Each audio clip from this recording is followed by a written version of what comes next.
वास्तुशास्त्र हिसाब से घर टे करवा टॉयलेट आम कौट रखा पाइखाना घर आम कौट रखा ये कथा को लेकिन समस्ते कन्फ्यूज साधारण लोक कहीं किसी वास्तुविद कन्फ्यूज जे कौ जगार एक्चुअली टॉयलेट को रखिले जड़े गृहकर्ता तार सुविधा उठे पार ये कथा को आमको बुझा निहाती दरकार जितेबाला वास्तुशास्त्र लिखाई से समय रे लोक मैंने आदौ टॉयलेट बा पाइखाना घर यूज करू नथिले से माने शौच होगापी सबुबले बाहर को जाऊले नदी पोखरी उपर डिपेंड करते केवल से जेहेतु वास्तुशास्त्र रे पाइखाना घर बा टॉयलेट उपर किसी लेखा है ना तेणु कन्फ्यूज तेरे आपण मैंने भावुवे आज वास्तुविद मैंने टॉयलेट कहीं से जगह निरूपण कर कौन मनमुखी लोक मान किसी लदी दौरान कि नाई दर्शक बंधु आज एपिसोड रे आपण मैंने क्लीयर बुझने कहीं केमिति टॉयलेट गोटे उपयुक्त स्थान टे बाछि दि जाइए। नमस्कार दर्शक बंधु जय जगन्नाथ मु आपण प्रिय वास्तुविद उमेश महाराणा वास्तु कथार आउ एक एपिसोड को नुआ एपिसोड को फ्रेश एपिसोड को आप समस्त को आउे स्वागत करुच्ची आशा करुच्ची प्रभुदेव कृपारू आपण मैंने समस्ते भल थे। वास्तु कथा वास्तुदेव अकुआ कथा यू हैव टू लर्न वास्तुशास्त्र में ये जिनस लेखा है सत किंतु आमे जो वास्तु बर्तमान करुचुना आमर बहुत पूर्वर एक्सपर्ट माने वास्तु मत करुले से माने ये विषय बहुत रिसर्च कले जदि वो शास्त्र में कौन से लेखा नहीं एमती कौ जगह अच्छी जो जगह को जदि आम बाछि नबू पाइखाना घर हिसाब से ताले गृहकर्ता से किसी फायदा पाइबे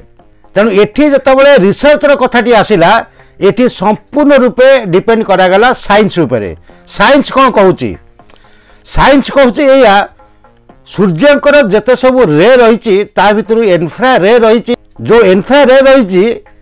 ता घर उपरे संध्यार एक निर्दिष्ट समय रे पड़ी थाए आउ जो दिगरे इन्फ्रा रेटी पड़े से दिग होची उत्तर पश्चिम कोण ताको आमे वायव्य कोण बोली कहूचु सेतिपई आउ एक्सपर्ट मानकर मतामत को आमे सम्मान देई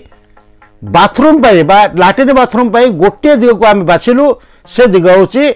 नॉर्थ वेस्ट कॉर्नर बा वायव्य कोण। देखो कथाटी एट सरी नहीं जदि जड़े घर करुछंती घरे गोटे तो टॉयलेट हेले हेनी बा से वायव्य कोण रे सबु जाक टॉयलेट तो आम देकी गोटे कि जोड़े दवा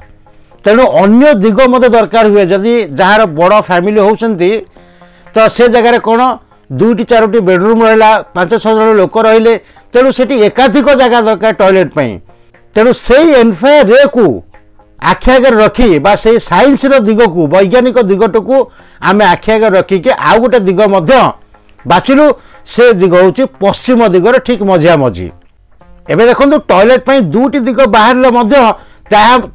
सफिसीयंट है ना तेणु आहरी गोटे दिग को बाछि दिगला से दिग हूँ दक्षिण दिगर ठीक मझिया मझी किंतु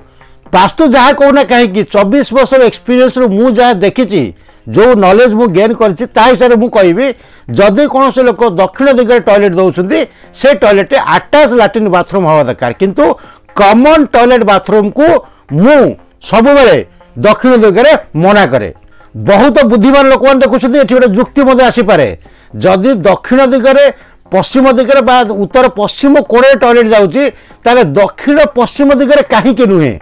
ये दिगटी को बारण कलु आ टॉयलेट सबुठारु खतरनाक दिग जदि आम कह दक्षिण पश्चिम दिग ये दिग को सब बेले आम मना करुचु एठी आदौ आप टॉयलेट दिंतु ना एटी लोक प्रश्न करेंगे जदि दक्षिण दिगरे हो पार्टी पश्चिम दिगरे हो पार्टी दक्षिण पश्चिम दिगरे कहीं नुहे कथा को आप बुझी जातु मु आगुरी बहुत एपिसोड कही गोटे दिगर एनर्जी तार अपोजिट दिगर नेगेटिविटी द्वारा प्रभावित होता है। आप देखो दक्षिण पश्चिम जो दिग रहा तार अपोजिट दिग है उत्तर पूर्व कोण ईशान्य कोण से देवादेवी स्थान तेणु जदि दक्षिण पश्चिम कोण आम टॉयलेट दे दौचे या द्वारा प्रभावित हम कौ दिग ना उत्तर पूर्व कोण बा ईशान्य कोण से ठाकुर घर रखिले ता प्रभावित हो नेगेटिविटी जोन भाव में दुईट जाक जोन को आम कैलकुलेट करता तेणु यही दिग को टॉयलेट पर संपूर्ण बारण कला दक्षिण पश्चिम उत्तर पश्चिम कोण ये जो दिग रोचे ये दिगरे आम टॉयलेट दे पारे किंतु दर्शक बंधु फाइनाली आपको गोटे जिन कहूँ जदि आपंकर अधिक टॉयलेट रूम दरकार ना तेणु गोटे दिग मात्र आप बाछंतु से उत्तर पश्चिम कोण बा वायव्य कोण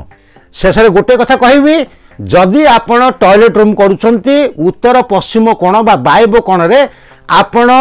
कॉमन टॉयलेट दे पारिबे अटैच लैट्रिन बाथरूम मध्य दे पारिबे जदि पश्चिम दिगर ठीक मझा मझे आप टॉयलेट रखुचंती सेटा को मध्य आप अटैच करि परिबे कॉमन मध्य करि परिबे किंतु दक्षिण दिगर जदि आप टॉयलेट करुचंती सेटा केवल आउ केवल बेडरूम सहित अटैच होई से टॉयलेटटा करबा बहुत भल किंतु दक्षिण दिगरे कॉमन टॉयलेट केबे आप रखिबे नहीं।